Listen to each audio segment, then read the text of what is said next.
अस्सलाम वालेकुम नाजरीन, प्रोग्राम दूसरा रुख में खुशामदीद। मैं हूं आपका मेज़बान नादिर गुरामानी। नाजरीन, इस वक्त अगर हम बात करें तो मुल्क में हुकूमत जहां पर अहम फैसले कर रही है, वहां पर अब जो बजट पेश होने जा रहा है उस हवाले से भी अहम उमूर पर बातचीत और अहम फैसलों से मुतल्लिक जो इत्तेहादी जमातें हैं उनसे मुशावरत का सिलसिला जारी है। आज से चंद दिन कबल जो पाकिस्तान पीपल्स पार्टी के सीनियर रहनुमा नवीद कमर साहब थे, उन्होंने भी इस बात की तस्दीक की थी कि जो पीपल्स पार्टी के तहफ़्फ़ुज़ात थे, हुकूमत अब उन इशूज़ को हल करने में संजीदा नज़र आ रही है। और अब जो बजट के हवाले से PSDP के हवाले से पीपल्स पार्टी के तहफ़्फ़ुज़ात थे, उस हवाले से अब हुकूमत जो है वो पीपल्स पार्टी के साथ मुशावरत का जो सिलसिला है उसको तेज़ किया है। इसी के साथ साथ जो दिफाई बजट में इजाफे के हवाले से तजावीज़ आई थी, उस हवाले से वज़ीर ख़जाना ने आज ये वाज़ेह किया है कि ख़ास तौर पर अफ़वाज पाकिस्तान की जितनी हो सकेगी मुमकिन मदद वो करेंगे। और इसी के साथ साथ जैसे हर बजट में सरकारी मुलाजमीन को एक तवक्को होती है कि उनकी तनख्वाहों में इजाफा होगा, तो इसी तरह इस बजट में भी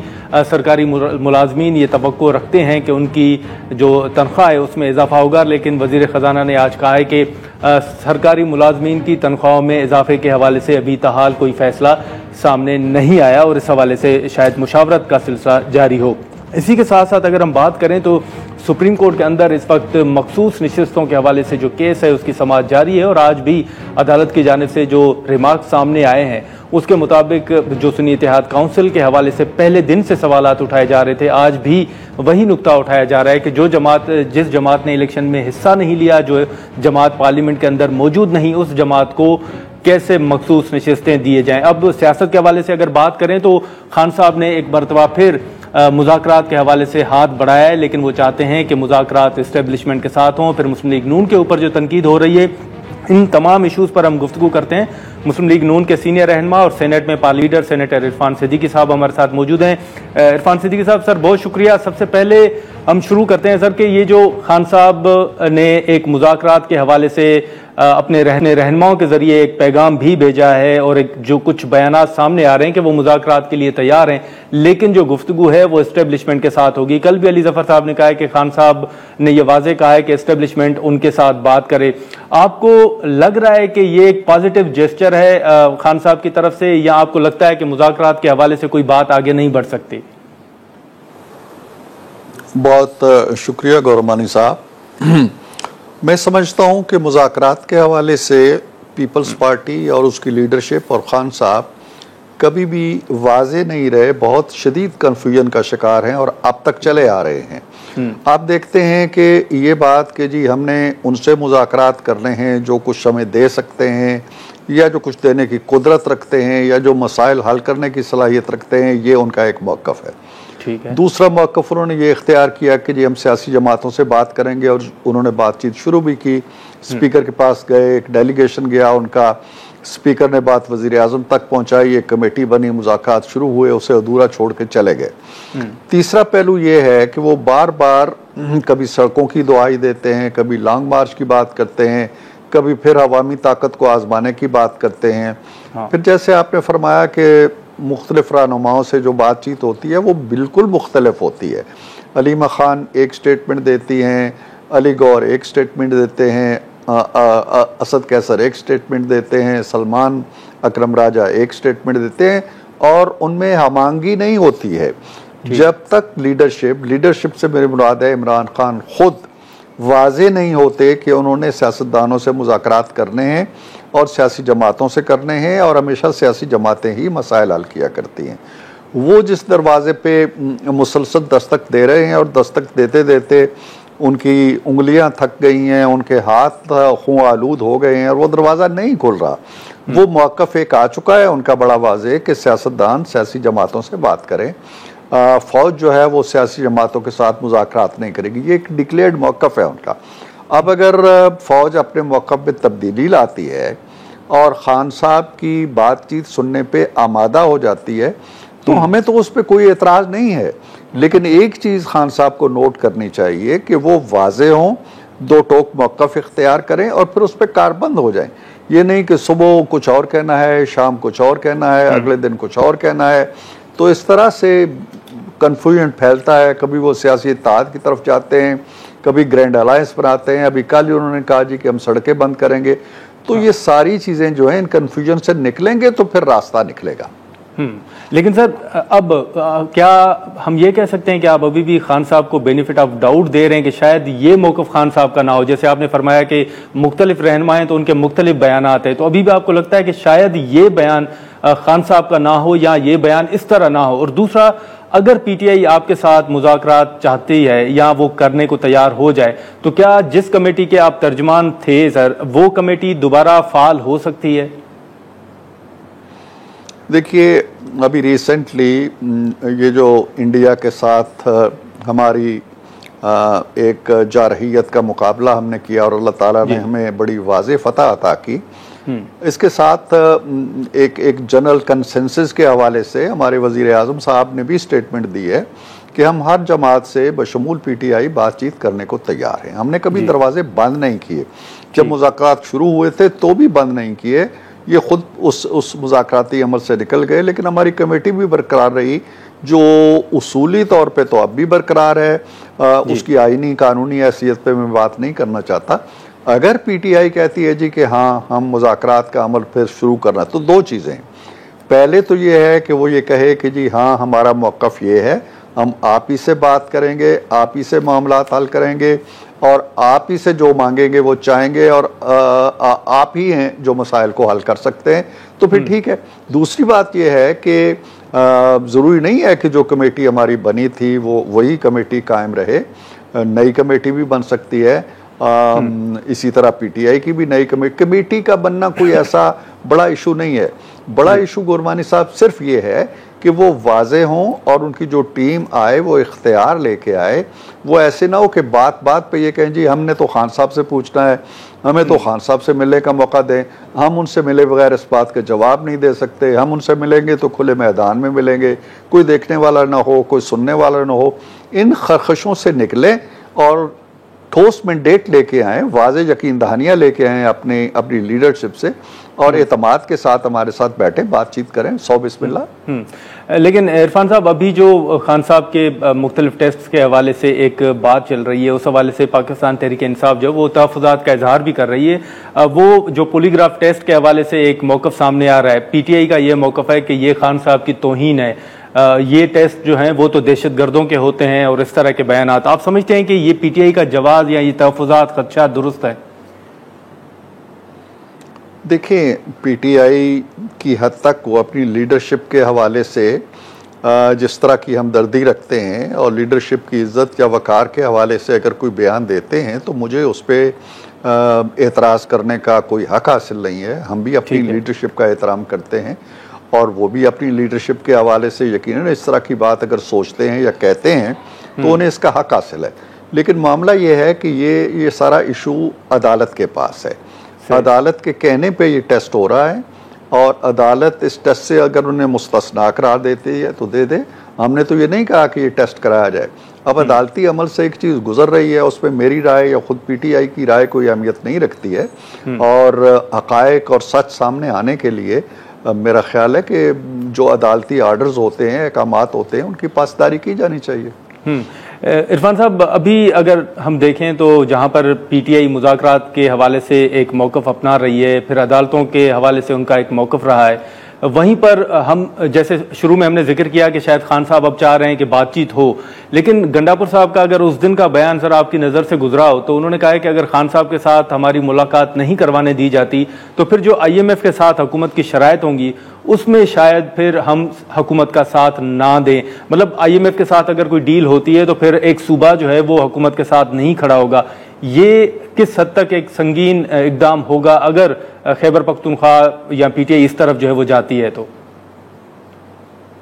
देखिए, ये ऐसा एक अमल है जिस पे वो मुसलसल एक तहरीक की तरह से, एक मुहिम की तरह से पीटीआई रही है। आपको याद है कि 2022 में शौकत तरीन साहब का एक ऑडियो सामने आया था जी, जब वो खैबर पख्तूनख्वा और पंजाब की जहाँ उनकी अपनी हुकूमतें थी उनके वज़राए ख़जाना को कायल कर रहे थे कि वो इस तरह का ख़त लिखें IMF को। मतलब ये है कि IMF कर्ज ना दे हमें, हमारे साथ कोई मामला तय ना करे। फिर खान साहब जेल में गए, वहाँ से उन्होंने एक तफसीली ख़त लिखा IMF को। फिर उसके कुछ दिनों बाद IMF के सामने एक बहुत बड़ा मुज़ाहरा हुआ वाशिंगटन में हेड क्वार्टर के सामने। फिर यहाँ पे जो उमर अयूब साहब हैं उन्होंने एक बड़ा डोजियर और खतूत पेश किए यहाँ के जो कंट्री हेड हैं IMF के, तो ये उनकी पुरानी मुहिम है। और मुहिम का बुनियादी मकसद ये है कि पाकिस्तान दिवालिया हो जाए, घुटनों के बल गिरे, पाकिस्तान की तजलील हो सारी दुनिया के अंदर, एक बहरान पैदा हो और शायद उस बहरान से कोई रास्ता निकल आए खान साहब के लिए। मकसद ये है। इसी से जुड़ा हुआ ये है कि उन्होंने समुंदर पार पाकिस्तानियों से कहा कि आप पैसे ना दो पाकिस्तान को, IMF भी ना दे, समुंदर पार पाकिस्तानी भी ना दे, पाकिस्तान भूख और नंग का शिकार होकर एक जख्म खुर्दा मुल्क की तरह ज़मीन पर गिरे और उनके मकासद पूरे हुए। तो ये उनकी पुरानी मुहिम का एक हिस्सा है। दूसरी बात यह है कि गंडापुर साहब ने जो ये कहा कि, तो ये हर बात पे कहते हैं, वो एक करारदाद हम लाते हैं तो कहते हैं जी खान साहब को रिहा करो, खान साहब को रिहा करेंगे तो मईशत ठीक होगी, खान साहब को रिहा करेंगे तो सियासी इस्तेकाम आएगा, खान साहब को रिहा करेंगे तो जंग जीती जाएगी, खान साहब को रिहा करेंगे तो सरमाकारी आएगी। भाई सारी चीज़ें हो रही हैं। खान साहब को एक अदालती अमल से गुजरना पड़ेगा जिस तरह लीडर गुजरे हैं और गुजरते रहते हैं, लंबी कैदें भी काटते रहते हैं। हमने शर्तें नहीं लगाई थी कि ये करोगे तो ये होगा। तो मामला ये है कि अल्लाह के फजल से खान साहब के जेल में होने की वजह से कारोबार सल्तनत नहीं रुका, हमारी मईशत भी आगे आई है, उसके सारे इशारिये बेहतर हुए हैं, सरमाकारी आई है, हमारे दोस्त पूरी तमकनत के साथ, वकार के साथ इस आजमाइश की घड़ी में हमारे साथ खड़े रहे हैं। हमने एक बहुत बड़ी जंग जीती है खान साहब के जेल में होते हुए भी। तो किसी फर्द के साथ कौम की तकदीर को नत्थी नहीं करना चाहिए। कौम कौम है और कौम ने मईशत का मैदान हो, सियासत का मैदान हो, जंग का मैदान हो, खारजा सफारतकारी हो, मीडिया का मैदान हो, हर मैदान के अंदर उस कौम ने अपनी आवाज़ उठानी है। इसको किसी फ़र्द की रिहाई से नत्थी कर देना, भाई IMF से पाकिस्तान को अगर कोई पैकेज मिलता है तो उसका खान साहब की ज़ात से क्या ताल्लुक़ है? मुझे तो ये बात समझ नहीं आती। लेकिन इरफान साहब, अभी हम IMF का और बजट का सर जिक्र कर रहे थे, तो अब जो सेनेट के अंदर जो तजावीज़ आई हैं फैसल वावडा साहब की तरफ से, मुख्तलिफ रहनुमाओं की तरफ से, हमने देखा, आप सर क्या राय रखते हैं दिफाई बजट में इजाफे के हवाले से जो बात चल रही है उस हवाले से? देखिए नादर गुरमानी साहब, मामलात ये हैं, हमारी बदकिस्मती ये है कि हमें एक ऐसे हमसाये से पाला पड़ा है जिसके मिजाज के अंदर जारहियत है, जिसके मिजाज के अंदर पाकिस्तान दुश्मनी रची बसी है, जो आज भी हमारे वजूद को कबूल नहीं कर रहा, जो आज भी ये समझता है कि हम पाकिस्तान को तरने वाला। हमने खुशदिली के साथ और अपनी तरजीहात के साथ इस मैदान को नहीं चुना। हम अगर एटमी हथियार हमने बनाए हैं, आपको याद है जुल्फ़िकार अली भुट्टो मरहूम का मशहूर जुमला कि हम घास खाएंगे लेकिन एटम बम बनाएंगे। क्यों बनाएंगे? इसलिए कि भारत ने एटम बम बनाना शुरू कर दिया था। तो हमें अपनी एग्जिस्टेंस के लिए, अपने वजूद के लिए, अपने मुल्क की सलामती के लिए हर मुमकिन इक़दाम करना। जिस तरह एक घर है, घर के अंदर आराइशो ज़ेबाइश करने से पहले हमें घर की चार दीवारी को मजबूत करना है। अगर हम समझते हैं कि हम एक ऐसे मोहल्ले में रह रहे हैं जहाँ गिरदोपेश में चोरी चकारी हो रही है, हमारे हमसाए हमारे दुश्मन हैं, तो पहला कदम हमारा ये है कि हमारा फाटक मजबूत हो, हमारी चार दीवारी मजबूत हो और कोई उसको तोड़ के अंदर ना आ सके। लिहाजा ये हम चाहें या ना चाहें, अपने दिफा को मजबूत करना, अपनी फ़ौज को मजबूत करना, अपनी बैरिया को, अपनी फ़ज़ाइया को जदीद तरीन हथियारों से मुसल्लह करना हमारी तरजीह इसलिए है कि हमें एक बड़े दुश्मन से पाला पड़ गया है जो हमसे 5 गुना ज़्यादा बड़ा है, जो हमसे ज़्यादा, उसका बजट भी हमसे कोई 5-7 गुना ज़्यादा है। तो हमें अगर अपनी कुछ तरजीहात को काट कर फ़ौजी बजट में इजाफा करना पड़ता है तो वो फ़ौजी बजट नहीं है, वो कौम के दिफा का बजट है। उसे दिफाई बजट कहना चाहिए, उसे कौमी बजट कहना चाहिए, उसे सलामती का बजट कहना चाहिए। तो मुझे तो मेरा ख्याल है कि ये हमारी तरजीह नहीं है, ये हमारे लिए बहुत ज़रूरी है, नागुज़ीर है। बिल्कुल ऐसा ही है सर। लेकिन शुरू में आपको याद होगा कि जब इंडिया ने एक इकदाम किया और एक फैसला आया सिंध तास मुआहदे के हवाले से, तो भी करतारपुर राहदारी जो है उसको बंद करने के हवाले से पाकिस्तान ने फैसला नहीं किया बल्कि वो खुला रहा। लेकिन अब तकरीबन 16 दिन से वो बंद है। आप चेयरमैन फॉरेन अफेयर्स कमेटी भी हैं, आप इस मामले को कैसे देखते हैं? आप समझते हैं कि करतारपुर राहदारी अगर बंद है तो उसकी वजह और उसका जिम्मेदार इस वक्त भारत है? जी हाँ, यकीनन हमने अगर बंद करना होता तो हमने उस वक्त बंद कर देना था जब जंग छिड़ी है, जब बॉर्डर बंद हुए हैं, हाँ। जब हमारी फ़ज़ाई हदूद के बारे में हमने फ़ैसले किए हैं तो उस वक्त हम ये राहदारी भी बंद कर देते, हमने नहीं की है, हमारी तरजीह नहीं है। हम अब भी चाहते हैं कि ये राहदारी खुले और सिख बरादरी जो पुरअमन लोग हैं और जो अपने मजहबी रसूमात के लिए यहाँ आते हैं उनको ये हक हासिल होना चाहिए। तो हम अब भी कोशिश कर रहे हैं, जो उधर से रुकावटें भारत डाल रहा है और सिखों के साथ जो उसका अमूमी रवैया है वो भी आप जानते हैं। कभी हम पे इस तरह के भी इल्ज़ाम लगाता है कि हमने फ़लाँ गुरुद्वारा पे हमला कर दिया। तो ये सारी चीज़ें हमारे सामने हैं और हमारी कोशिश तो यही है कि ये राहदारी जो है वो जल्द अज जल्द खुलनी चाहिए और हमारे जो सिख भाई हैं वो आएँ और अपनी मजहबी रसूमात पूरी करें। इस सिलसिले में सफारती कोशिशें हो रही हैं। लेकिन इरफान साहब, एक सर मुख्तसर सा सवाल होगा। आपको याद है कि ये भारत वाले माहौल के बाद हमने ये पहले भी सवाल आपके सामने रखा था कि जो मियाँ साहब के ऊपर तनकीद हो रही थी कि वो खामोश हैं। फिर मैं आज कुछ सर आप ही के बयानात देख रहा था, दीगर मुस्लिम लीग नून के रहनुमाओं के बयानात देख रहा था जो 25 जून 2025 के हैं, जनवरी के हैं बल्कि। तो उसमें ये कहा गया था कि मियाँ साहब जो हैं वो जल्द सियासत में दोबारा एक्टिव होंगे पहले की तरह। लेकिन अभी आप समझते हैं सर कि इसमें ये जनवरी के जो बयानात हैं उनमें ताखीर की वजूहात क्या है? मियाँ साहब पहले की तरह सियासत में आपको मुतहरिक होते हुए नजर आ रहे हैं और कितना टाइम लगेगा आपके नज़दीक? देखिए गौरमानी साहब, मैं तो इस मामले में ये कहता हूँ कि एक बड़ा लीडर, सियासी मुदब्बर जो 3 दफ़ा वज़ीर आज़म रह चुका है और जो आज भी जिसकी पार्टी मरकज़ में भी वफाक में भी बरसरे हुकूमत है और पाकिस्तान के सबसे बड़े सूबे में भी उसकी जमात की हुकूमत है। एक जगह उसका भाई वज़ारत उज़्मा के मनसब पे फायज़ है, एक जगह उसकी बेटी वज़ारत आला के मनसब पे फायज़। वो पूरी तरह हुकूमत के अंदर मौजूद है, पूरी तरह। अभी कल की एक स्टेटमेंट आपने देखी होगी, जो फील्ड मार्शल का बुलंद मनसब सौंपा गया है फातेह हमारे जर्नल आसिम मुनीर साहब को। तो उस वक्त भी उन्होंने कहा था जी कि हमें कोई बड़ा फ़ैसला, ये मेरी राय थी, लेकिन मैं कोई बड़ा फ़ैसला खान साहब अपना मियाँ साहब के मशवरे के बगैर नहीं करता। ये वज़ीर आज़म का बयान है। मैं ख़ुद उस दिन मिला था जिस दिन शाम को वज़ीर आज़म साहब की मुलाकात हुई।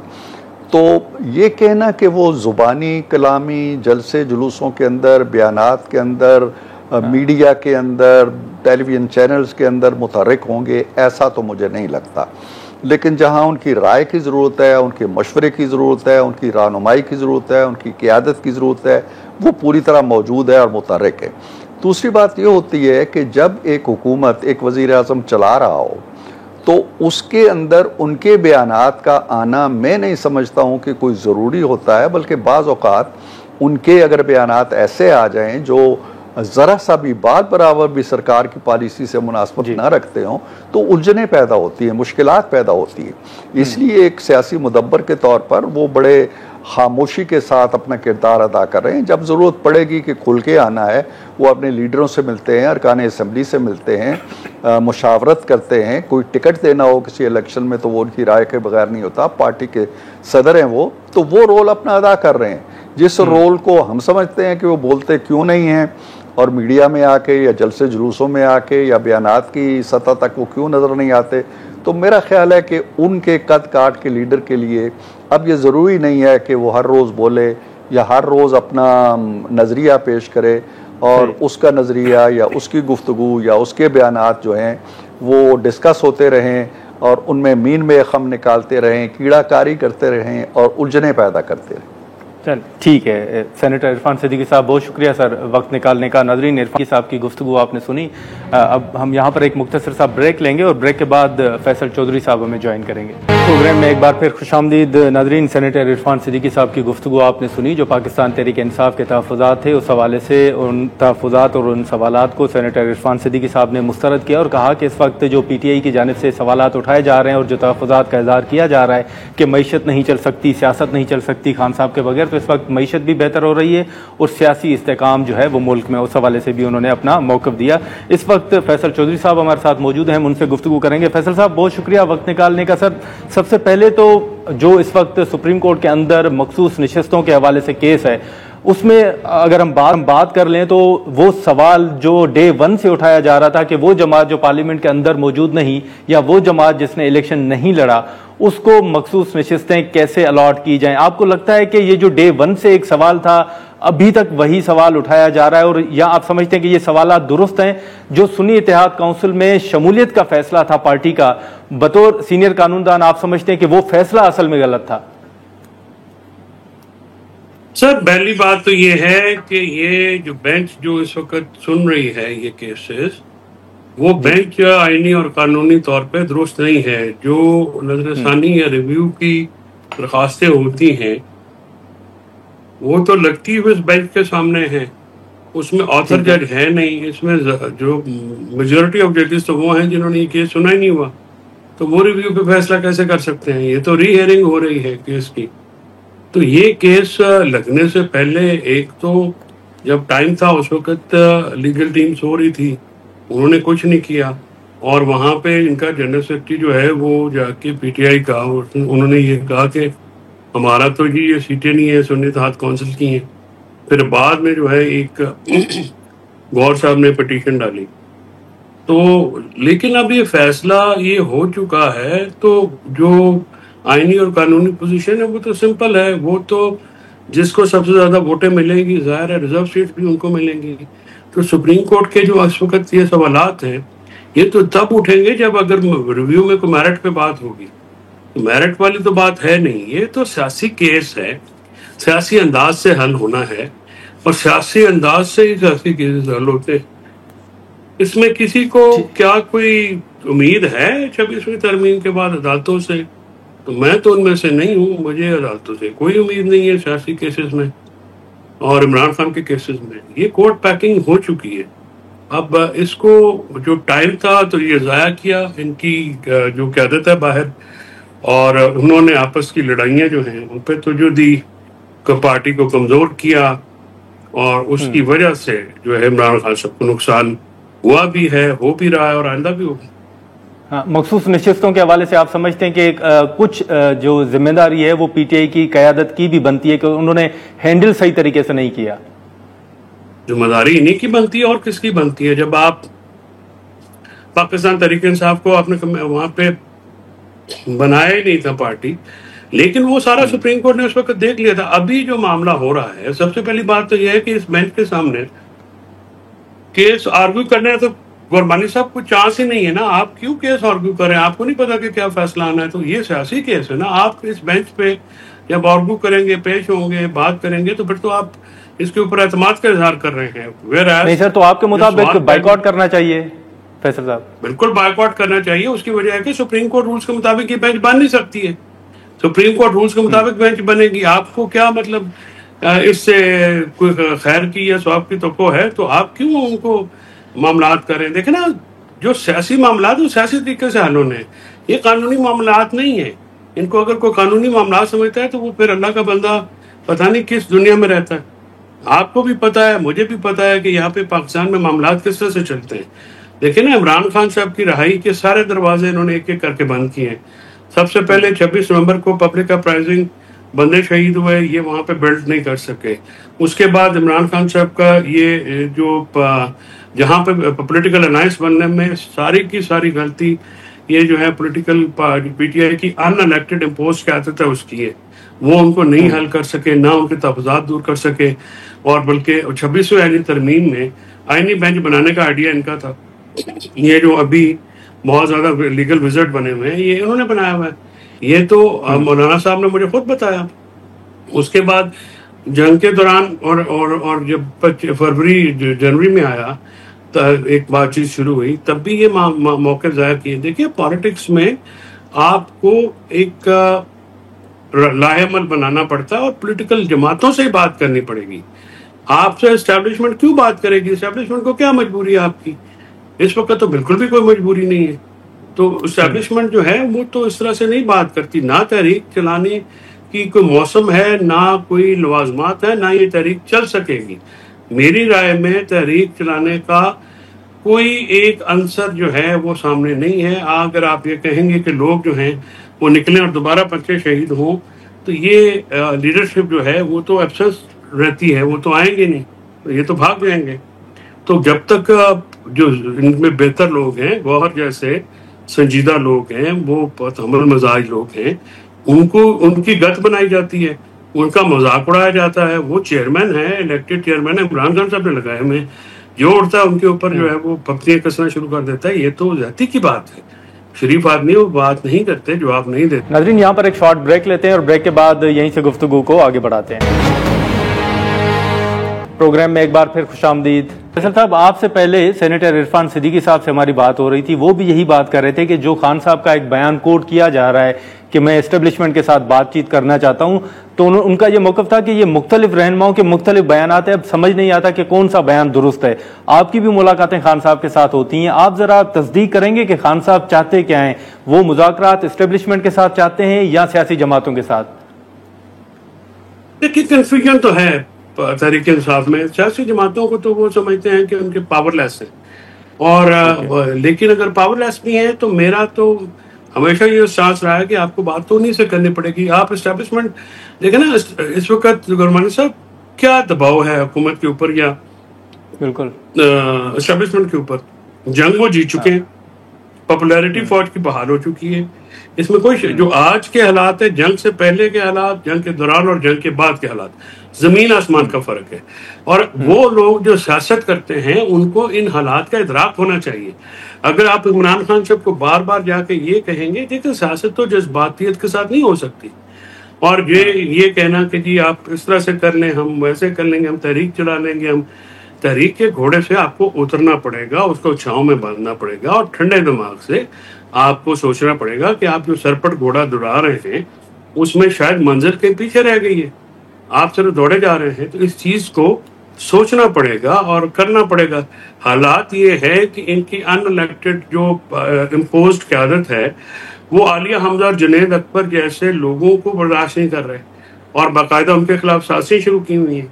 अब वो तो क्योंकि पार्टी डिसिप्लिन में आके या समझे कि शराफत में बात नहीं करते, हम जैसे तो जो कारकुनान है जो कि मुंह फट है। मैं तो इमरान खान साहब के सामने भी ये बात कर चुका हूँ कि आपकी ये टीम बड़ी नाहल, और ये टीम जो है आपको बाहर नहीं निकाल सकती, और ये आपको लीगल टीम और पॉलिटिकल टीम बदलनी पड़ेगी, और वो लोग लाने पड़ेंगे जो आपके लिए कोई रास्ता बना सके। अदरवाइज तो मामलात बहुत ब्लीक है।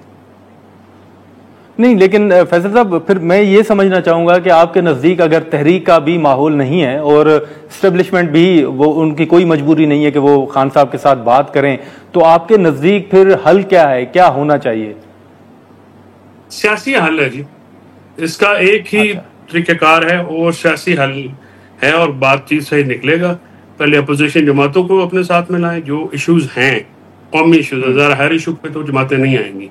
फिर उसके साथ जहाँ पे हुकूमत के अंदर जो है वो सियासी जमातों के अंदर लोग हैं जो विलिंग हैं कि गुफ्तगू की जाए।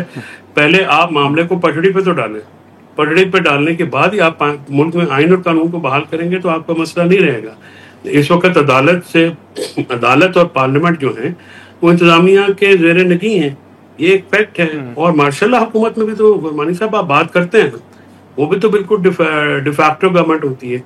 तो जब बातचीत होती है, जब कोई किसी बेर मिनिमम कंसेंसस पे आया जाता है, तो तभी अपना माहौल बनता है ना। वरना आप अगर नहीं बात करेंगे तो इमरान खान साहब जेल में रहेंगे, और इमरान खान साहब को कायल करना जो है वो इम्पोर्टेंट है। ये वहाँ पे जाते हैं, ये वहाँ पे बात नहीं करते, वहाँ पे जो इमरान खान साहब को अगर आप बात बताएं तो परसुएड हो जाते हैं, लेकिन वो परसुएड करने की बजाय ये लोग जो हैं उनको गलत इंफॉर्मेशन दे के उनसे फैसले ऐसे करवा रहे हैं जिससे उनका नुकसान हो रहा है।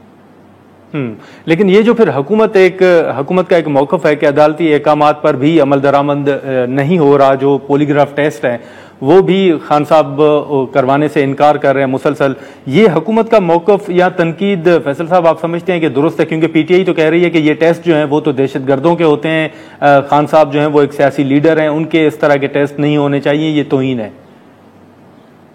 नहीं, ये कोई तोज़ीह नहीं है। हुकूमत जो पॉलीग्राफिक टेस्ट की बात कर रही है वो भी गलत है, और अगर पीटीआई ये तोज़ीह दे रही है ये भी गलत है। जो पॉलीग्राफिक टेस्ट है ये डीएनए टेस्ट है, इसमें जो सेटल्ड ज्यूरिस्प्रूडेंस ये है कि आपको कंसेंट चाहिए होती है, और पॉलीग्राफिक टेस्ट कराना जो है ये क्या सबके हुए हैं, क्या वो गवाहान के हुए हैं हुकूमत वाले जिन्होंने ये किए हैं? अगर उनके हुए हैं तो फिर आप जो है इमरान खान साहब को अगर आप ये कहते हैं तो सबसे पहली बात है तो उनका ओपन ट्रायल शुरू करें आप, जो उनका बुनियादी हक है। तमाम कैदियों की तरह उनको अदालत में पेश करें। आपने क्यों अडाला के पीछे रखा हुआ है? अब अडाला जो ओपन ट्रायल की दरखास्त है वो पड़ी हुई है, मैंने फाइल की थी, उसको जो है तोशा खाना में किसी ने आज तक आर्ग्यू नहीं किया। उनकी वजह यह है कि इनके पास ना वक्त है और ना ही इनको समझ है कि ये मामला किस तरह से चलाने हैं। और वो सारी जो कंक्लूड करवाए जा रहे हैं डे टू डे अफेयर्स में, तो 40 दिन के अंदर तो इनके आधे पार्लियामेंटेरियंस 9 में सजा हो जाएंगे, तो फिर तो एक नए मुल्क में माहौल ही एक और हो जाएगा। सो ये सारी चीज़ें जो हैं ये जो सियासतदान होते हैं या जो लोग समझते हैं मामलात को, ये तो वो जो आने वाले दिन हैं उनको देखते हैं कि क्या होना है, उसके मुताबिक प्लानिंग की जाती है। अब ये कहना कि जी 5 लाख लोग निकल आए और मैं उनको लीड कर लूं, ऐसा थोड़ी होता है। हाँ। अगर आप कितने बंदे निकलेंगे तो फिर आपकी क्या जरूरत है, आपका चार्ट डाल दें। चलें ठीक है फैसल चौधरी साहब, बहुत शुक्रिया सर वक्त निकालने का। नाजरीन, तो IMF की शराइत और जो बजट के हवाले से इस वक्त मुख्तलिफ तजावीज़ और जो ख़ास तौर पर पाकिस्तान तहरीक इंसाफ के एतराज़ात सामने आ रहे हैं, उस हवाले से हम मिफ्ता इस्माइल साहब के साथ गुफ्तगू करते हैं। प्रोग्राम में एक बार फिर खुशामदीद। नाज़रीन, जैसे शुरू में हमने जिक्र किया कि इस वक्त IMF के साथ जो हुकूमत की गुफ्तगू हो रही है और जो मुख्तलिफ एक तासुरात सामने आ रहे हैं कि IMF की शराइत भी हैं, और आज जो वज़ीर ख़जाना ने गुफ्तगू की है उसमें उन्होंने ये वाज़ेह किया है कि सिविल सर्वेंट्स के हवाले से जो तनख्वाह में जो इजाफे के हवाले से फ़ैसला है वो तहाल नहीं हो सका। लेकिन इस हवाले से अभी सबकी नज़रें तो इसी पे हैं कि ख़ास तौर पर जो दिफाई बजट में इजाफे के हवाले से एक बात है, फिर क्या इस मरतबा हुकूमत आवाम को रिलीफ दे सकेगी या नहीं, या मज़ीद बोझ बढ़ने का इम्कान है। हम गुफ्तगू करते हैं। मिफ्ता इस्माइल साहब हमारे साथ मौजूद हैं। मिफ्ता साहब, बहुत शुक्रिया सर वक्त निकालने का। ये बताइएगा कि इस वक्त मईशत की सूरत हाल हो या सियासी सूरत हाल हो, हुकूमत तो ये दावा कर रही है कि तमाम चीज़ें बेहतरीन तरीके से जो हैं वो आगे बढ़ रही हैं और मईशत भी बेहतर हो रही है। इस वक्त आपको लग रहा है कि हुकूमत वाकई स्टेबल है, कोई इस तरह का ख़तरा हुकूमत के लिए वो नहीं है, वो सियासी तौर पर हो या मईशत से मुतल्लिक हो? देखिए, ये जो हिंदुस्तान से जंग में पाक फौज को कामयाबी मिली है, उसका जो एक रिफ्लेक्टेड ग्लोरी जो है वो हुकूमत पे तो आई है। तो आई थिंक सियासी तौर पर हुकूमत जो है उसको इस वक्त कोई खतरा तो नहीं है। जहाँ तक माशी मसाइल हैं वो मसाइल अपनी जगह खड़े हुए हैं और माशी मसाइल तो ख़त्म नहीं होते इन चीज़ों से। तो वो मसाइल हैं, उसको हुकूमत सामना है। और इस साल भी हुकूमत ने जो है वो पूरा साल ज़ाया किया, कोई भी माशी ऐसी पॉलिसी नहीं ले आई जिसके पाकिस्तान से हालात बेहतर हों। और बजट आने के बाद देखेंगे कि वही, मेरे ख्याल से तो बजट में मुझे तो कोई ख़ास उम्मीद नज़र नहीं आती हुकूमत से कि कोई रिलीफ मिलेगा, लेकिन बजट आने के बाद फिर वो सियासत शुरू हो जाएगी।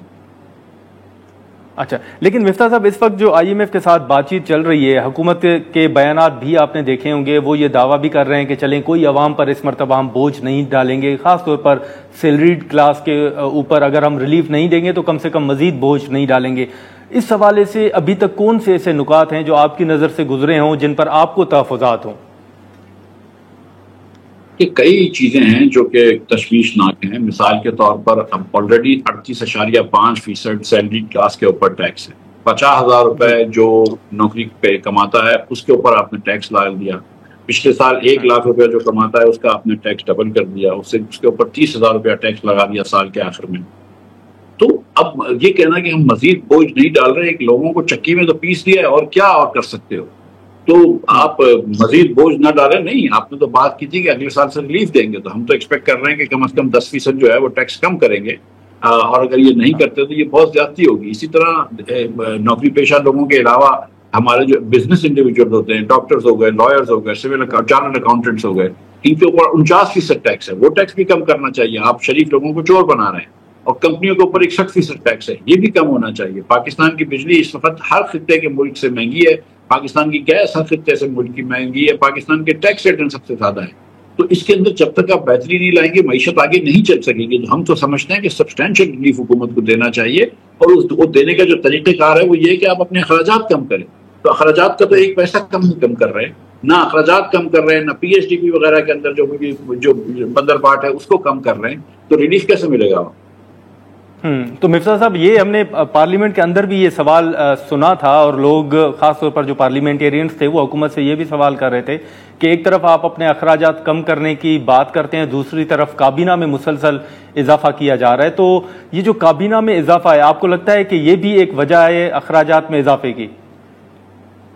नहीं, ये काबीना का जो अखराजात में इजाफा, अब काबीना में जो इजाफा है या काबीना की तनख्वाहें जो 188% बढ़ा दी वो भी पीछे से, ये बात आपको इस बात की निशानदेही कहती है कि हुकूमत बेहिस है। हुकूमत जो है उसको कोई परवाह नहीं है आवाम की। मुझे बताइए कि कोई जो काबीना का वजीर ना हो, किस आदमी की 188% तनख्वाह बढ़ी है? मुझे बताइए कि जो पंजाब असम्बली का या कौमी असम्बली का या असम्बलियों के मेंबर नहीं हो, उसकी किसकी तनख्वाह 200, 300, 400% बढ़ी है? किसी की नहीं बढ़ी। लेकिन उस मौके पे भी आप अपनी तनख्वाहें बढ़ा लेते हैं। जब आपको आज दिफा के अंदर ज्यादा पैसे लगाने हैं, जब आपको इंटरेस्ट इतना ज्यादा भरना है, तो इस वक्त पहली बात ये होनी चाहिए कि हम लोगों से ज्यादा पैसे ना लें, हम अपने अखराजात कुछ कम करें। लेकिन ये हुकूमत तो उस तरफ जाती नहीं है। लेकिन मिफ्ता साहब, अब जो कुछ देर पहले ही जो वजीर खजाना साहब ने गुफ्तगू की है, उसमें उन्होंने कहा है कि मुलाजमीन की तनख्वाह में इजाफे के हवाले से अभी कोई हतमी फैसला नहीं हुआ या कोई फैसला नहीं हुआ। आप समझते हैं कि अगर हुकूमत कोई रिलीफ नहीं दे सकती तो ये एक मरतबा फिर वही सरकारी मुलाजमीन जो हैं वो सड़कों पर होंगे, फिर वही एहतजाज होंगे? आप देखिए ना कि हुकूमत को अपने अखराजात कम करने चाहिए, बिल्कुल। तनख्वाह जो है वो ईमानदारी से देनी चाहिए, जो अच्छा काम करता है उसको तनख्वाह देनी चाहिए। लेकिन हुकूमत को उसके बाद जो अपने काम करने के हैं, रिफॉर्म्स करने के, इस्लाहात, वो तो नहीं किए। इनको एनएफसी अवार्ड तो देखना चाहिए था, वो इन्होंने नहीं देखा। इन्होंने कहा था हम कुछ वजारतें डिवॉल्व करेंगे, वो इन्होंने नहीं की। इन्होंने कहा था कि कुछ हम नफरी कम कर देंगे, वो इन्होंने नहीं की। इन्होंने कहा था हम हुकूमत का फुटप्रिंट कम करेंगे, वो नहीं किया। इन्होंने कहा था हम निजकारी करेंगे, वो नहीं की। बिजली की कॉस्ट कम करनी थी, बिजली की जो हुकूमत को लागत थी वो कम करनी थी, अपने रिफॉर्म्स लाके वो नहीं किया। तो कोई भी हुकूमत ने अपने हिस्से का काम नहीं किया है। तो पाकिस्तान में जो है वो मतलब हम ये कहते हैं कि फलां को रिलीफ दी, फलां को रिलीफ दी, लेकिन अगर 78 रुपए से आप 100 रुपए पेट्रोल की लेवी बढ़ा देंगे तो क्या वो रिलीफ है? अगर आप नए नए नाम से टैक्स लगा देंगे, कोई हेल्थ टैक्स लगा देंगे 5% लोगों कमोडिटी चीजों के ऊपर, तो क्या ये रिलीफ है? अगर आप 5% या 5 रुपए जो है वो आप पेट्रोल के ऊपर कार्बन टैक्स लगा देंगे तो क्या ये रिलीफ है? ये रिलीफ तो नहीं है। तो मिफ्ता साहब, एक बात जैसे इस्लाहात की आपने बात की, इसी तरह एक नुक्ता हमेशा एफबीआर के ऊपर भी तनकीद होती है। आपको नजर आ रहा है कि एफबीआर के हवाले से जो माजी में बातें की गई, इस मरतबा एफबीआर के अंदर आपको कोई इस्लाहात नजर आ रही हैं? आप देख लीजिए ना भाई के एफबीआर ने साल के शुरू में कहा था कि हम 56 अरब रुपए टारगेट 2 स्कीम के जरिए जमा करेंगे। 56 अरब रुपए। तो आप सोचते हो चलो यार, अगर एफबीआर अपने टारगेट पे 56 पे नहीं भी पहुंचती तो शायद 50 अरब जमा कर लेगी, शायद 45 अरब जमा कर लेगी। इन्होंने सिर्फ 30 लाख रुपए जमा किए। 30 लाख रुपए। अच्छा, तो आप क्या कारकर्दगी की बात करेंगे? ठीक है। लेकिन ओवरऑल अगर हम सर बात करें बजट के हवाले से, तो आपको खदशा यही है कि चलें इस मरतबा भी जो है बजट है उसमें आवाम के ऊपर बोझ ही पड़ेगा, वो लेवी टैक्स बढ़ेगा। ये नवीद कमर साहब ने भी शायद हमारे ही प्रोग्राम में ये कहा था कि सैलरीड क्लास पे शायद बोझ ना पड़े, लेकिन लेवी टैक्स में जो है वो उस हवाले से फैसला हो सकता है, बढ़ सकता है। एक मोटरसाइकिल वाला रोज का तकरीबन 1 लीटर पेट्रोल भराता है। ठीक है, पाकिस्तान में बेतहाशा मोटरसाइकिल हैं, पता नहीं कितनी करोड़ है, मुझे याद नहीं है नंबर, लेकिन एक मोटरसाइकिल वाला रोज का 1 लीटर पेट्रोल भराता है। अब वो इस वक्त जो है वो आपको 78 रुपए लेवी और 20 रुपए कस्टम ड्यूटी में दे रहा है। अब आप 100 रुपए लेवी कर देंगे तो आपने तो उसकी जेब से रोज के 20 रुपए निकाल लिए, 22 रुपए आपने तो जेब से उसकी 600-700 रुपए लगा लिए। फिर अगर आपने कार्बन टैक्स लगा लिया तो उसकी जेब से आपने 1000 रुपया निकाल लिया। वो लाख रुपए की तनख्वाहदारी होता है ना जो मोटरसाइकिल चलाता है, उसके ऊपर तो आपने 1%, 1%, 1,000 रुपए का मजीद टैक्स लगाया। तो आप किस मिडिल क्लास को रिलीफ की बात कर रहे हैं जब आप लेवियां बढ़ा रहे हैं, उसके नए नए नाम रख रहे हैं, हेल्थ टैक्स, कार्बन टैक्स। नए अच्छे नाम रखने से कोई टैक्स में क्या सब थोड़ी खत्म हो जाता है।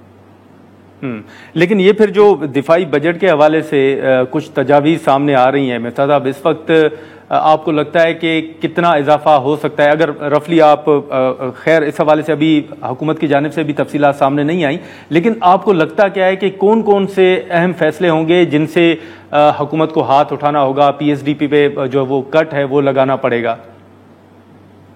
PSDP तो इस साल, पिछले साल भी इन्होंने 65% बढ़ाई थी, उतने खर्च तो नहीं होंगे, 700-800 तक पहुंचेंगे। अब ये बोल रहे हैं कि हम उसको आधार करेंगे, नहीं कि 25-30% बढ़ाएंगे। वो बिल्कुल नहीं बढ़ाना चाहिए। PSDP तो इनफैक्ट काटना चाहिए। न सिर्फ PSDP काटना चाहिए बल्कि सूबों को भी कहना चाहिए कि वो अपने ADB एनुअल डेवलपमेंट प्लान काटें और वो जो पैसे बचते हैं उसमें से आप कुछ हिस्से से आप लोगों को रिलीफ दें और कुछ हिस्से से दिफा का बजट बढ़ा दें। दिफा का बजट मेरे ख्याल से 2700-2800 अरब रुपए से कम नहीं होगा। अच्छा, कम नहीं होगा, ठीक है। लेकिन इस वक्त सर अगर सियासत के हवाले से बात करें तो आपकी जमात हमने मुख्तलिफ बलूचिस्तान के अंदर भी देखा, कराची के अंदर भी देखा, इस्लामाबाद में भी। इस वक्त सियासी इस्तेकाम के लिए आपको सर क्या नज़र आ रहा है, किस तरह आगे बढ़ा जाए? जिस तरह पीटीआई दावा कर रही है, या हमने देखा भी कि वो भारत के साथ जो जंग हुई उसमें रियासत के साथ खड़ी रही, अब वो ये भी कहते हैं कि हम रियासत के साथ खड़े रहे, हुकूमत के साथ खड़े रहे, जो अब हमारे जायज़ मुतालबात हैं हुकूमत को वो भी मानने चाहिए। तो आपको क्या लग रहा है, आपका मशवरा, आपकी तजवीज़ क्या होगी कि अब सियासी इस्तेकाम के लिए आगे कैसे बढ़ना चाहिए? यार देखें, अपनी रियासत या अपने मुल्क के साथ खड़ा होना कोई अचंभे की बात नहीं है और कोई एहसान की बात नहीं है। हमें किसी ने आगे नहीं कहा था कि आप जाके अपने मुल्क के साथ खड़े रहे, लेकिन हम खड़े रहे। मुझे तो हिंदुस्तान ने बैन भी कर दिया मेरे ट्विटर को। ठीक है, कर दिया तो कर दिया। मतलब अपने वालिदैन की खिदमत करना जो है, अपनी माँ की खिदमत करना कोई एहसान की बात तो नहीं। तो ये मुल्क हमारी माँ ही है ना। तो पीटीआई सही है, बड़ी अच्छी बात है कि मुल्क के साथ खड़ा रहा, और यही होना चाहिए। जहां तक सियासी मसले का ताल्लुक है तो वो एक मसला अपनी जगह खड़ा हुआ है, और उसमें हुकूमत को और सियासतदानों को मिलकर बैठ के कोई हल निकालना पड़ेगा, क्योंकि ये हल नहीं है इस वक्त। आजकल आप थोड़ी सी चीजें भूल गए हैं, लेकिन जब वापस आपका बजट आएगा फिर आपकी सियासत में गहमा गहमी होगी, तो ये बात तो रहेगी ना कि ये जो हुकूमत है मुस्लिम लीग की, ये अवाम की नुमाइंदा हुकूमत नहीं है। और जब तक कि आप अवाम के नुमाइंदा लोगों से या उनके लीडरान से बैठ के कुछ माहिदा नहीं करते और कोई नई रुख पे नहीं जाते, मुल्क में सियासी बहरान खत्म नहीं हुआ। लेकिन सर इसी के साथ साथ अब जो सियासी इस्तेकाम के लिए खान साहब के जो बयानात आ रहे हैं कि वो मुज़ाकरात के लिए तैयार हैं, कल भी अली ज़फ़र साहब ने कहा कि खान साहब कह रहे हैं कि एस्टेब्लिशमेंट मुझसे बात कर ले, तो आपको लगता है कि कोई बातचीत होगी, या जो हुकूमत तनकीद कर रही है कि पीटीआई एक मरतबा फिर एस्टेब्लिशमेंट के साथ बातचीत करना चाहती है, तो ये शायद दुरुस्त फैसला ना हो खान साहब का? देखिए, गुजारिश ये है कि अगर पीटीआई ये सोच रही है कि दो यूनिफॉर्म पहन के अफसर आएंगे और इनके टेबल के सामने इनके साथ बैठेंगे, बैरिस्टर गौर से, अली ज़फ़र साहब से, किसी से, और वो निगोशिएट करेंगे, तो वो तो नहीं होगा। निगोशिएट तो हुकूमत ही करेगी। वो और बात है कि हुकूमत निगोशिएट करेगी तो जाहिर है पीछे से वो कुछ ना कुछ इजाजत लेके आई होगी। मसला पीटीआई का ये है कि पीटीआई के लीडरान एक पेज पे नहीं। आज आपने फरमाया कि अली ज़फ़र साहब ने कहा कि खान साहब कह रहे हैं कि मुज़ाकरात के लिए तैयार हैं, ये अच्छी बात है, लेकिन कल इसमें कोई शुबा नहीं है कि कोई एक लीडर आ जाएगा, अली अमीन साहब आ जाएंगे या कोई और साहब आ जाएंगे, वो बोलेंगे नहीं, खान साहब ने बिल्कुल मना कर दिया कि हम निगोशिएट नहीं करेंगे। परसों फिर कोई असद कैसर साहब आएंगे, बोलेंगे नहीं नहीं हम निगोशिएट करेंगे। तो भी पीटीआई इधर खड़ी होती है, उसको भी थोड़ा सा तयन करना मुश्किल है। अच्छा, ठीक है। लेकिन सर अब जो हुकूमत के ऊपर वैसे अगर बात करें, आपसे पहले भी इरफान सिद्दीकी साहब और फैसल चौधरी साहब से बात हो रही थी, तो वो अब फैसल साहब तो यही कह रहे थे कि ना इस वक्त इस्टेब्लिशमेंट की कोई हमें मजबूर वो नज़र आ रही है कि खान साहब को रीच आउट करे, और ना ही हुकूमत हमें मजबूर नज़र आ रही है। आपको लगता है कि वाकई जैसे हुकूमत ये दावा कर रही है कि खान साहब के अलावा उसके बगैर भी मईशत भी चल रही है और सियासत भी चल रही है, तो हुकूमत इस वक्त कम से कम कंफर्टेबल है? देखिए, मईशत तो बिल्कुल नहीं चल रही, इसमें तो कोई शुबा ही नहीं है। ग्रोथ का नंबर इन्होंने झूठ बोले, और ग्रोथ अगर इनके नंबर मान भी लो तो 2.6% है। हम 3 साल से हर साल पाकिस्तानी जो है वो औसतन गरीब होता जा रहा है, तो मईशत तो नहीं चल रही है।